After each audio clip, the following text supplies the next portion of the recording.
So if you're new to this channel and you've never seen me before, what I do is that I sell goods through eBay, Shopify and Amazon, and the way that I get those goods is that I import them from China. Sometimes I do drop shipping when it comes to starting new Shopify stores or even drop shipping on eBay, but what I primarily do with my main brands is that I import the stock in bulk, which is what a lot of you guys should aspire to do. Once you start seeing some success with drop shipping, I would advise you to start importing the stock in bulk from China and then selling it one by one, because you're going to be able to get cheaper prices when it comes to the price that you're going to pay for each individual item, and you're also going to be able to save postage time when it comes to shipping the goods to your customers. So there's a lot of benefits that you get from importing stock. But in today's video, I'm going to be talking about the expensive shipping fees that you're going to have to pay to your supplier for them to be able to ship you your goods. Now, when it comes to importing stock from China, there's two main methods that your supplier might use. They might either use air freight, which means that they're going to ship you your goods via an airplane, or they might use sea freight. Now, the main difference between the two is that sea freight is normally a lot cheaper than air freight, but air freight is going to get to you a lot quicker than sea freight. Sea freight normally takes between 30 to 40 days. However, air freight normally takes around 5, 6, 7 days for you to receive your goods from China. So the method that I primarily use for my e-com businesses is air freight. I've never really used sea freight before, so I can't really speak on it too much. But all I know is that I don't really want to wait around 40 days, 50 days for me to receive my goods. I'd rather receive it in 5 days. Sometimes when I use air freight, if the supplier ships it on a Friday, I might even receive it on a Monday or Tuesday. So I prefer to use air freight because I'm going to get my goods a lot quicker and then I'm able to sell them quicker. I don't like to send money to the supplier, they ship it by boat, it takes 40 days for me to receive the stock. My stock is just on the sea somewhere on the Atlantic Ocean, just floating there. I'd rather get my stock and then sell it as soon as possible. So a lot of you guys that have been messaging me, asking me about the expensive shipping rates, I've actually gone to have a look at my invoices from my supplier, one from last year and one from last week, and I've only noticed a $75 difference. So last year I paid around $700 for a specific import that I got from my supplier, whereas this year I've paid around $775 in terms of the same items, in terms of the same quantities, everything like that. Everything is the same, but I've only paid $75 more for shipping. Now, there's so many different reasons as to why shipping companies are charging a bit higher this year rather than what they were doing last year. And this is obviously due to the global issue that we had during last year. This could be due to the fuel prices and the fact that the shipping companies are going to have to pay a higher premium for the fuel that they're going to have to put in their planes. Or it could be due to the fact that the shipping companies don't have as many planes as what they used to have last year, and now they're having to use airlines to ship out goods. A lot of these shipping companies, whether it's DHL, UPS, FedEx, or even TNT, which is now connected to FedEx, use various different airlines for them to be able to ship their stock. So they don't always use their own planes when it comes to shipping stuff from China to the UK or the US or Canada or wherever. They sometimes use major airlines for them to be able to put their stock on those planes. So maybe the airlines are charging them a little bit higher, but whatever the case is, there's always been differences in the price that I pay over the many years that I've been importing from China. So I'm not too concerned about a $75 difference. So a lot of you guys out there that are messaging me on a daily basis about the expensive shipping prices that you've received from your supplier, there's a few things that I want you guys to bear in mind when it comes to dealing with any increases that you might notice on your invoices from your supplier. The first thing that I want you to think about, if you are noticing any sort of increases in the shipping that you're going to have to pay to your new supplier or your existing supplier, is to contact them and ask them if there's any way that you can get that price reduced. A lot of you guys out there feel as though if your supplier has told you a price, you have to stick with it, whether it's the price of the item or the price of the shipping that you're going to have to pay. That's the final cost, which is not the case. You're able to negotiate with your supplier and get that price down, whether it's the product price or the shipping price. So that's the first thing that I want you guys to do. Try and contact your supplier and see if they're able to get the shipping cost down. This works some of the time. It doesn't actually work all the time, but the reason why it might work is because if you use UPS, for example, you might receive your goods within 5 days and they're going to have a certain price for that. However, if you use FedEx, you might receive your goods within 7 days and the price might be a little bit cheaper. So this is the first thing that I always do whenever I'm using a new supplier or even my existing supplier. I always ask them to confirm the rates with all the shipping companies and try to get me the lowest rate possible. So if you tried the first tip that I just told you and you're not able to get the shipping price down, you can always look for another supplier. This is because when it comes to suppliers in China, the way that it works is that the majority of suppliers in China don't actually go directly to the shipping company. What they do is that they use a forwarding company, and then the forwarding company will give the goods to the shipping company, and then the shipping company will then deliver the goods to you. So it's always good to try and contact as many suppliers as possible on Alibaba.com so that you have a number of responses to go through, so that you can filter through each and every response and see which one is offering you the cheapest shipping price. Different suppliers have different connections with different forwarding companies. Some forwarding companies are able to get cheaper rates based on the relationship that they have with that specific company. This is something that I show you on my step-by-step guide on projectebay.com. What I do is that I show you exactly how I deal with each and every reply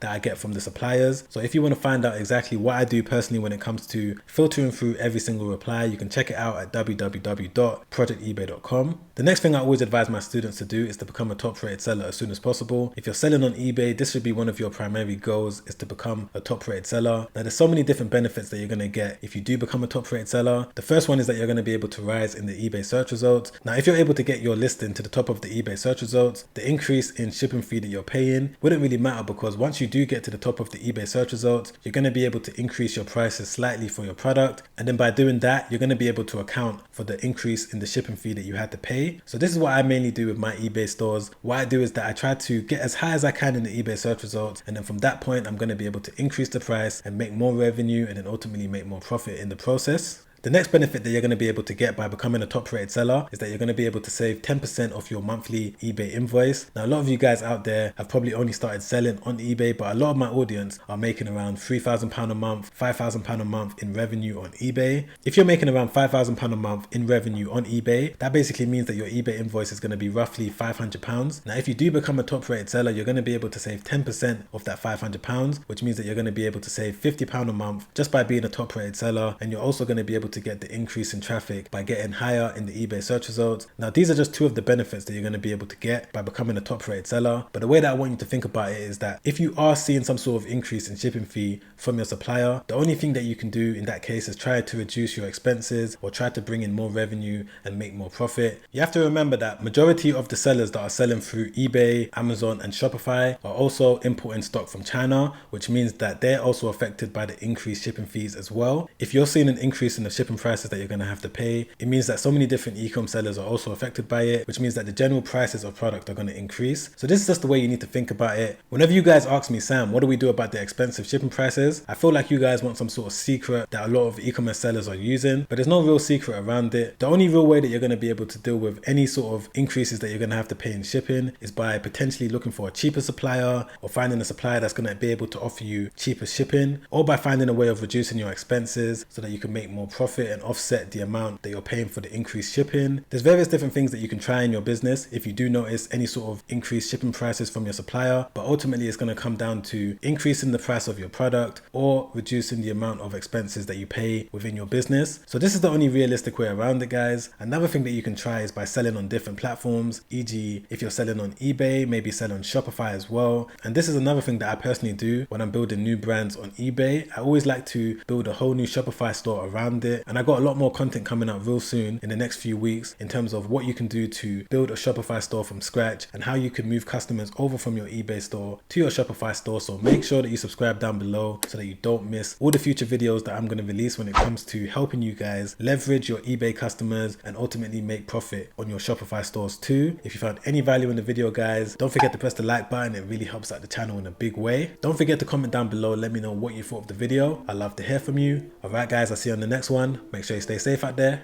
Peace.